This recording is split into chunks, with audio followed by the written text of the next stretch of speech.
So let's talk about the future of the internet. Because right now, it's at this huge crossroads. The open web, it's literally fighting for its life against a threat that could change everything we know about how we create and share information. The age of AI is officially here. And look, this isn't some abstract idea. It's something we've all been feeling for, what, more than a decade now? The open web, actual stuff written by actual humans, it's been fading. You know that feeling, right? When you're searching for something and it just feels like noise? This isn't a new problem, but it is absolutely reaching a breaking point. And this really hits the nail on the head. First, social media came along and basically dug the grave. It created these walled gardens that trapped creators and their content. And now, generative AI is here, hammer in hand, ready to fasten the coffin shut, threatening to devalue human work entirely. Okay, so that sounds pretty bleak, right? Is it all over? Well, not necessarily. Right now, as we're standing at this edge, two really different paths are starting to appear. Two completely different ideas for how to save the open web from that pine box. Let's break them down. All right, path number one. We can call it the biz dev solution. This is what we're seeing a lot of right now. Basically, what you're seeing is the big guys. Think huge AI companies, making these private, backroom deals with other big guys, like major news outlets, to pay for their content. But, there's a huge catch here. For starters, this whole approach, it just doesn't scale. Yeah, maybe the big names get a deal, but what about, well, everyone else? The millions of independent creators, bloggers, all the smaller publishers? They get left out in the cold. Plus, these deals take forever to work out, and honestly, they're kind of a devil's bargain for the media companies anyway.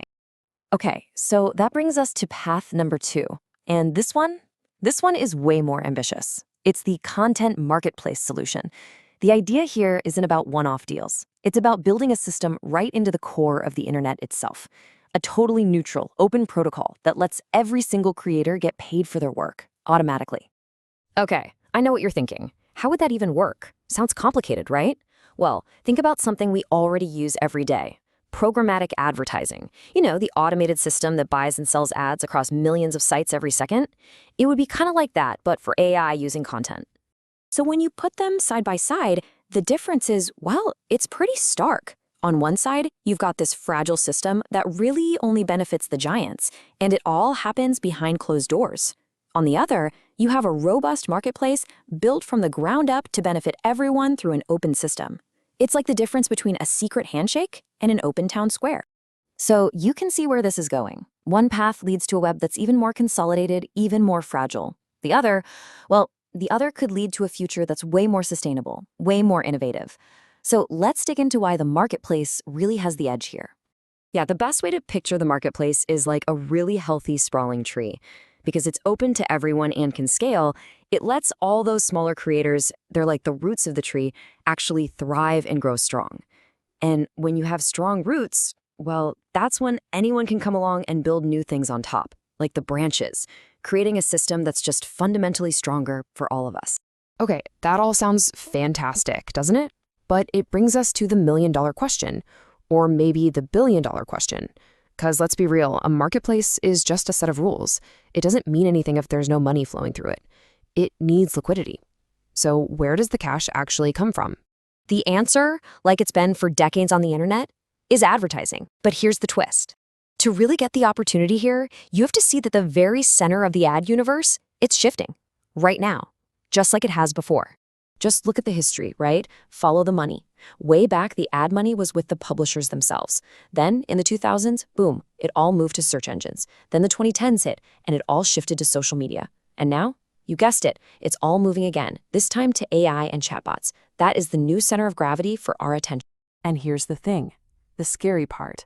There's a pattern here, a playbook that we've seen run before. Search engines and social media platforms, they ran the exact same play. They used publisher content for free, got billions of users hooked, built these ginormous ad businesses on top, and pretty much cut the original creators right out of the deal. Which brings us right back to today, and the single most important question for the future of the web. Are these new giants, the AI companies, going to do the exact same thing? Are they just going to repeat history all over again? While the honest, blunt, and probably most realistic answer, absolutely not. Not a chance. not unless they're forced to. Come on, history shows us platforms don't share revenue because it's the right thing to do. They do it when they have absolutely no other choice. And that, right there, is why this isn't some academic debate we're having. This is a real fight. It's happening right now. It's a high-stakes standoff that's going to decide the entire economic future of the next generation of the internet. Okay, so here's what you need to remember. Fact number 1, content is the fuel for AI. Period. Without human-created stuff, these models have nothing to learn from. And fact number 2, publishers, and that means everyone from big newsrooms to independent bloggers, they are the ones who control the fuel. And fact number 3, this is the game changer. They now have the kill switch. New tools are popping up that let any publisher, big or small, just block AI crawlers from scraping their content. They can turn off the tap. That is their power. That's the bargaining chip that could finally force these AI giants to the table. So, the stage is set. We have a huge fight on our hands over the future of the web. It's a choice, really, between a closed system run by a few giants or an open marketplace that works for everyone. The future is being written as we speak, in code, in contracts, right now. So the real question for all of us is, who should be holding the pen?